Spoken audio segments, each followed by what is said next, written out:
bigay po tayo dito ng reaction at comment dito sa pahayag ni Atty. Harry Roque. At talagang napaka-emotional niya at mangiyak-iyak siya na nakikiusap na sana daw yung pagbigyan na si Tatay Digong na yung huling sandali niya ay sa Davao, dun sa kanyang bayang Sinilangan.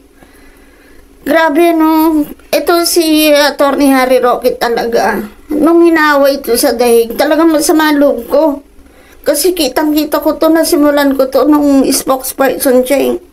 Napakagaling nito, ang talagang loyal to kay Tatay Digong. Kita niyo naman kahit hanggang dito sa dahig. Talagang sinusundan niya. Talagang andun yung pagmamahal niya kay Tatay Digong. Kasi talagang may pinagsamahan sila eh. At ayan na nga, nakikiusap nga siya na kung maaari yung huling sandali doon sa Davao. Siguro kaya ganito si Smoksari.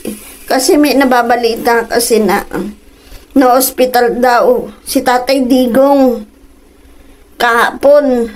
At hindi po natin maano yan na, pero yun po mga naririnig-rinig ko ng mga balibalita, pero hindi pa po confirm yun.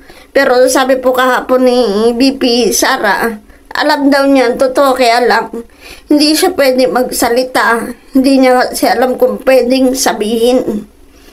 Mas maganda daw sa abogado itanong. Siguro kaya ganito si Atty. Harry, siguro alam niya ang totoo. At sana nga, continue praying po tayo para kay Tatay Digong. Para na lang po sa edad niya.